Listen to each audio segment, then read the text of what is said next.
Session کی شروعات میں سب سے پہلے ہم انسانی حقوق کا مطالعہ کریں گے۔ انسان کو پیدائشی طور پر جو حقوق حاصل ہیں انہیں قدرتی حقوق کہا جاتا ہے۔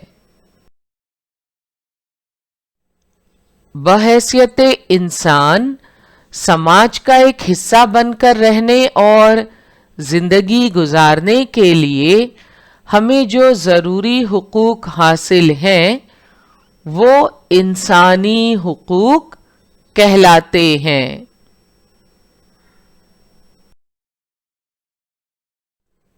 تو انسان کو پیدائشی طور پر جو حقوق حاصل ہیں انہیں قدرتی حقوق کہا جاتا ہے، جیسے زندہ رہنے کا حق، یہ سب کا پیدائشی حق ہے، اور بحیثیت انسان سماج کا ایک حصہ بن کر رہنے اور زندگی گزارنے کے لیے ہمیں چند حقوق کی ضرورت ہوتی ہے۔ تو ہمیں جو ضروری حقوق حاصل ہیں وہ انسانی حقوق کہلاتے ہیں۔ انسانی حقوق یعنی ہیومن رائٹس میں کون سے حقوق شامل ہیں؟ ان میں آزادی، مساوات، انصاف، غذا، تعلیم، ترقی، اظہار خیال کی آزادی وغیرہ شامل ہیں۔ امریکہ اور فرانس کے انقلاب کے وقت آزادی، مساوات، بھائی چارہ، انصاف اور انسانی حقوق کو فروغ دیا گیا۔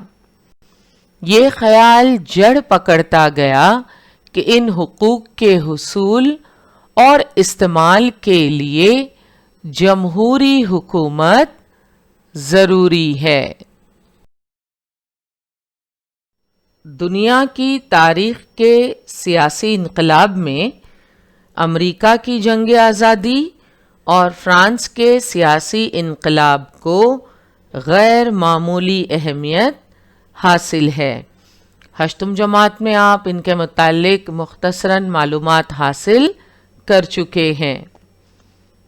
سامراجی یورپی ممالک نے براعظم امریکہ کے مختلف علاقوں پر قبضہ کر کے اپنی نوآبادیات قائم کیں۔ امریکی نوآبادیات کے آزادی پسند عوام نے اس کی مخالفت کی۔ امریکی نوآبادیات نے جارج واشنگٹن کی قیادت میں فوج کو منظم کر کے مزاحمت کی۔ آخرکار اس جنگ میں نوآبادیات کی فوج کو فتح حاصل ہوئی۔ اس واقعے کو امریکہ کی جنگ آزادی کہا جاتا ہے۔ نوآبادیات نے ریاستہائے متحدہ امریکہ کی بنیاد ڈالی، جس نے وفاقی طرز حکومت اختیار کیا۔ تحریری دستور اور جمہوری نظام والا یہ پہلا ملک وجود میں آیا۔ 1789 میں فرانس کے باشندوں نے وہاں کے مطلق العنان بادشاہت اور جاگیردارانہ نظام کے خلاف بغاوت کر دی اور عوامی جمہوریہ کی بنیاد ڈالی۔ اس واقعے کو انقلاب فرانس کے نام سے یاد کیا جاتا ہے۔ انقلاب فرانس نے دنیا کو آزادی اور مساوات اور اخوت جیسے اقدار کا تحفہ دیا۔ تو اس طرح دنیا کی تاریخ کے سیاسی انقلاب میں امریکہ کی جنگ آزادی اور فرانس کے سیاسی انقلاب کو غیر معمولی اہمیت حاصل ہے۔ امریکہ اور فرانس کے انقلاب کے وقت آزادی، مساوات، بھائی چارہ، انصاف اور انسانی حقوق کو فروغ دیا گیا۔ یہ خیال جڑ پکڑتا گیا کہ ان حقوق کے حصول اور استعمال کے لیے جمہوری حکومت ضروری ہے۔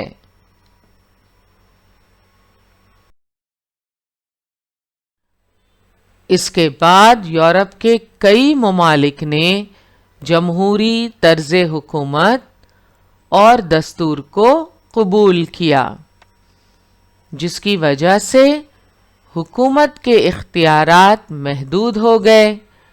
شہریوں کے حقوق کی حفاظت کرنا حکومتوں کی اہم ذمہ داری قرار دیا گیا۔ بین الاقوامی معاملات میں انسانی حقوق کے تصور کا آغاز۔ اقوام متحدہ کے قیام کے بعد انسانی حقوق کا منشور مرتب کیا گیا۔ آپ جانتے ہیں اقوام متحدہ کا قیام کب عمل میں آیا؟ 24 اکتوبر سن 1945 کو اقوام متحدہ کا قیام عمل میں آیا، اور اقوام متحدہ کے قیام کے بعد انسانی حقوق کا منشور مرتب کیا گیا۔ 10 دسمبر سن 1948 کو اقوام متحدہ کے اجلاس عام میں اکثریت رائے سے اسے منظوری دی گئی۔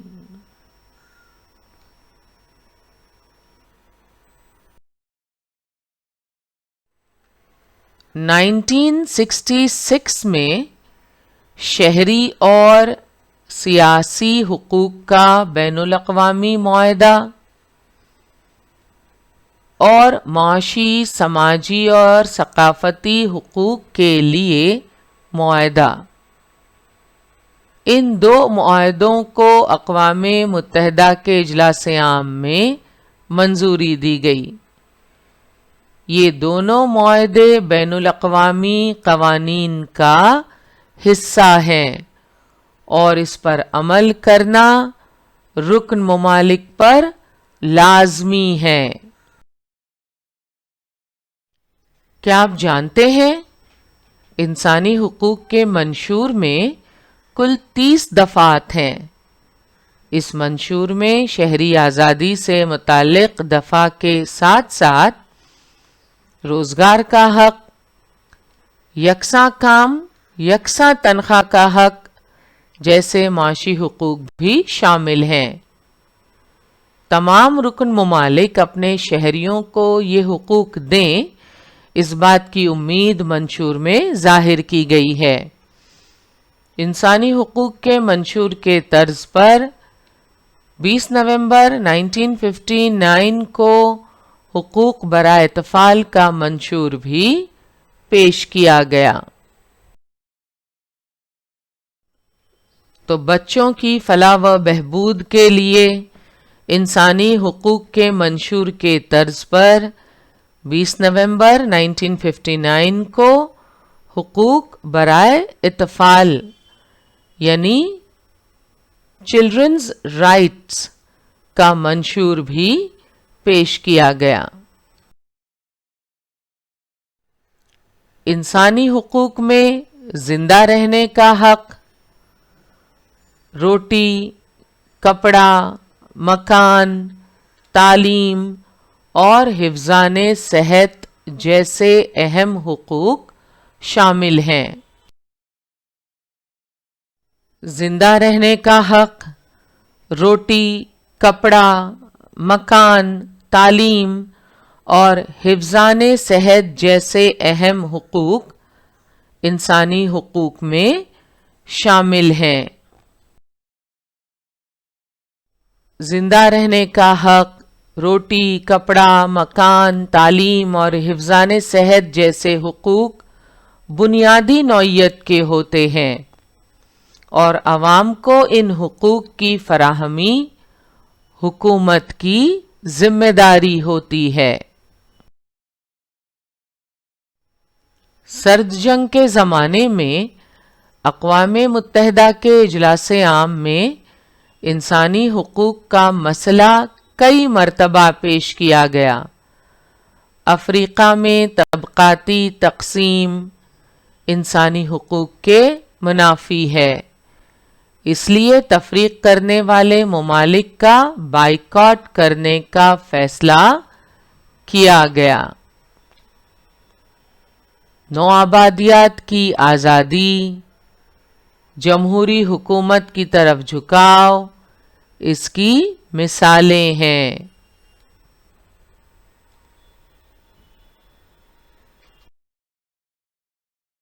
دور جدید میں نسلی امتیاز، سرحدی تنازعات اور انتہا پسندی جیسے مسائل سے انسانی حقوق کو بڑے پیمانے پر خطرات لاحق ہیں۔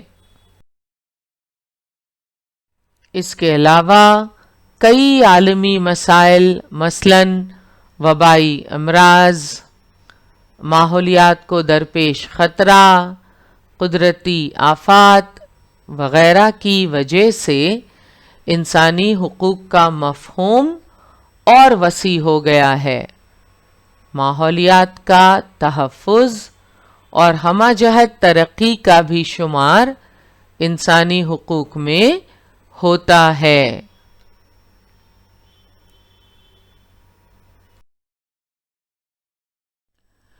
موجودہ دور میں کئی عالمی مسائل جن میں وبائی امراض،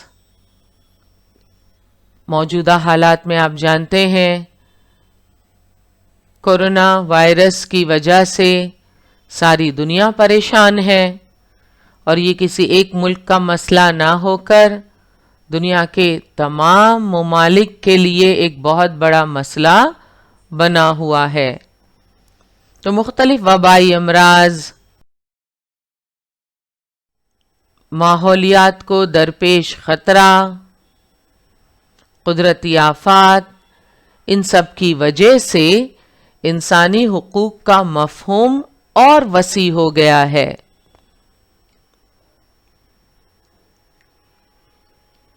اب ماحولیات کا تحفظ اور ہمہ جہت ترقی کا بھی شمار انسانی حقوق میں ہوتا ہے۔ تو انسانی حقوق میں ماحولیات کا تحفظ اور ہمہ جہت ترقی کا شمار ہوتا ہے۔ انسانی حقوق اور بھارت۔ دستور ہند میں انسانی حقوق کو بنیادی حقوق کا مقام دیا گیا ہے۔ دستور میں درج بنیادی حقوق کے ساتھ ساتھ کمزور طبقات، خواتین اور اقلیتوں کے تحفظ کی ذمہ داری بھی حکومت کے کندھوں پر ہے۔ تاریخ میں ہم تفصیل سے اس کے متعلق مطالعہ کر چکے ہیں۔ 1993 میں انسانی حقوق کے تحفظ کا قانون منظور کیا گیا۔ اس قانون کے تحت قومی انسانی حقوق کمیشن اور ریاستی انسانی حقوق کمیشن قائم کیے گئے۔ انسانی حقوق کی پامالی پر اس سے متعلق شکایت درج کرنا اور مناسب کارروائی کرنا حقوق انسانی کمیشن کی ذمہ داری ہے۔ تو دستور ہند میں انسانی حقوق کو بنیادی حقوق کا مقام دیا گیا ہے۔ 1993 میں انسانی حقوق کے تحفظ کا قانون منظور کیا گیا۔ اس قانون کے تحت قومی انسانی حقوق commission, national human rights commission اور ریاستی انسانی حقوق کمیشن قائم کیے گئے۔ بھارت کی مختلف ریاستوں میں ریاستی انسانی حقوق کمیشن قائم ہیں۔ ماحولیات۔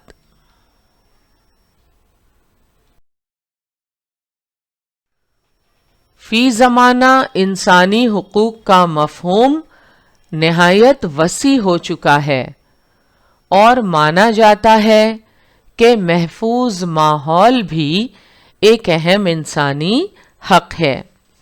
ابھی ہم نے دیکھا انسانی حقوق میں زندہ رہنے کا حق، روٹی، کپڑا، مکان، تعلیم اور حفظان صحت جیسے اہم حقوق شامل ہیں۔ ماحولیات کا تحفظ اور ہمہ جہت ترقی کا شمار بھی انسانی حقوق میں ہوتا ہے۔ ہمیں زندہ رہنے کا حق تو ہے، روٹی، کپڑا، مکان، تعلیم اور حفظان صحت جیسے بنیادی نوعیت کے حقوق بھی انسانی حقوق میں شمار کیے جاتے ہیں، مگر موجودہ دور میں محفوظ ماحول بھی ایک اہم انسانی حق ہے۔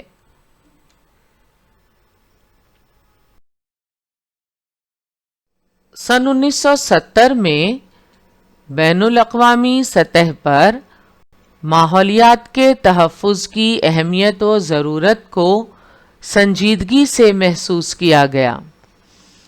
ماہرین ماحولیات کا ماننا تھا کہ بڑے پیمانے پر ہو رہی صنعتی ترقی اور بجلی کی ضرورت میں اضافے کی وجہ سے ماحول کو خطرہ لاحق ہو گیا ہے۔ آپ یہ بات اچھی طرح جانتے ہیں کہ سائنس اور ٹیکنالوجی کی ترقی کی وجہ سے بے شک ہماری زندگی آسان ہو گئی ہے، اس میں بہت ساری سہولتیں پیدا ہو گئی ہیں، مگر ساتھ ہی ساتھ ہم دیکھتے ہیں صنعتی ترقی کے منفی اثرات ماحول پر نظر آ رہے ہیں۔ ماہرین ماحولیات کا ماننا ہے کہ بڑے پیمانے پر ہو رہی صنعتی ترقی اور بجلی کی ضرورت میں اضافے کی وجہ سے ماحول کو خطرہ لاحق ہو گیا ہے۔ 22 اپریل سن 1970 کو پہلا یوم ارض یعنی ارتھ ڈے منایا گیا۔ یہ کچھ تصاویر آپ دیکھ سکتے ہیں فرسٹ ارتھ ڈے کی، جو 22 اپریل 1970 کو منایا گیا، اور اس کے ذریعے ماحول کو لاحق خطرے کی طرف لوگوں میں بیداری پیدا کرنے کی کوشش کی گئی۔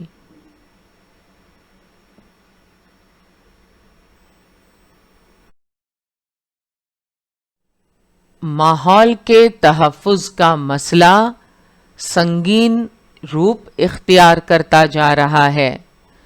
انسانی سرگرمیاں ماحول کے لیے خطرہ بنتی جا رہی ہیں۔ ہم جانتے ہیں دن بدن مختلف قسم کی آلودگیاں ماحول میں بڑھتی جا رہی ہیں۔ زراعت میں بڑے پیمانے پر استعمال کی جانے والی کیمیائی کھاد اور کیڑے مار دوائیں، گاڑیوں سے نکلنے والا دھواں، جوہری بھٹیوں سے نکلنے والی آلودگی، تیل اور کیمیائی گیسوں کا اخراج جیسی وجوہات کی بنا پر ماحول غیر محفوظ ہوتا جا رہا ہے اور کئی مسائل پیدا ہو رہے ہیں۔ خاص طور پر صحت سے متعلق کئی مسائل پیدا ہو رہے ہیں۔ اس معلومات کے بعد ماحولیات کے تحفظ کا مسئلہ بھی بین الاقوامی بحث کا موضوع بنتا گیا۔ ماحول میں آلودگی کی کئی وجوہات ہیں۔ زراعت میں بڑے پیمانے پر استعمال کی جانے والی کیمیائی کھاد اور کیڑے مار دوائیں، گاڑیوں سے نکلنے والا دھواں، جوہری بھٹیوں سے نکلنے والی آلودگی، تیل اور کیمیائی گیسوں کا اخراج، ان وجوہات کی بنا پر ماحول غیر محفوظ ہوتا جا رہا ہے اور کئی مسائل پیدا ہو رہے ہیں۔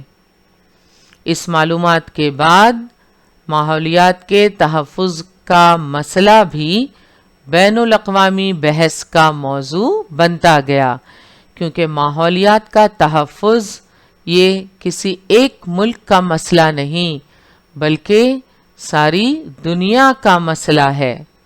لہٰذا ماحولیات کے تحفظ کا مسئلہ بین الاقوامی بحث کا موضوع بنتا گیا۔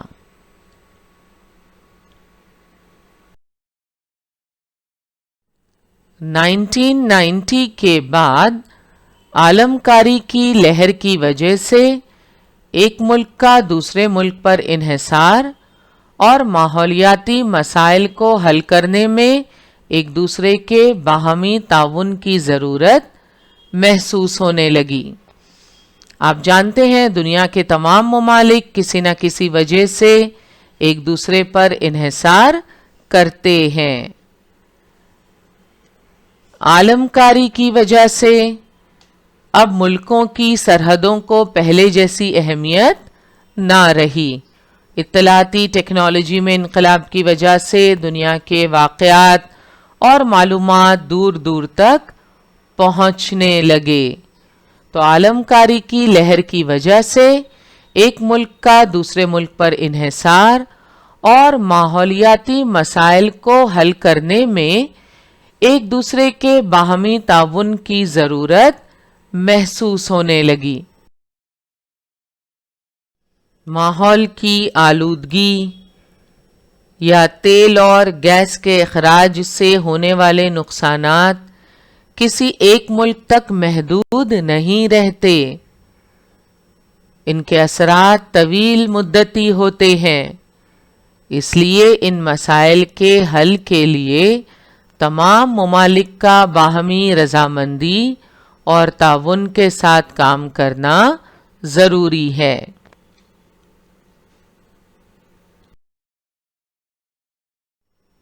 یہ تصویر میں آپ دیکھ سکتے ہیں تیل بردار جہاز کے حادثے کا شکار ہونے کی وجہ سے کس طرح تیل کا رساؤ ہونے لگتا ہے، سمندری آلودگی پیدا ہوتی ہے۔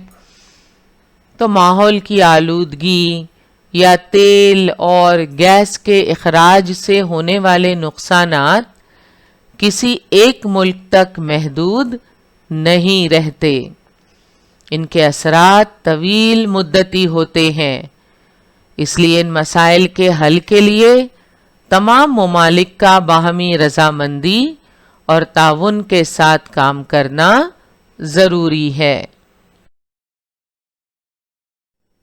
نباتات اور پرندوں کی مختلف اقسام کا ختم ہونا، مٹی کی زرخیزی کا کم ہونا، پانی کی قلت، درجہ حرارت میں اضافہ، بارش کے تناسب میں کمی بیشی، ندی نالے جھرنے تالاب اور سمندروں کی آلودگی، نئی نئی بیماریوں کا لاحق ہونا، اوزون کی تہہ کا پتلا ہونا وغیرہ ماحول کی تباہی کے ظاہری اثرات ہیں۔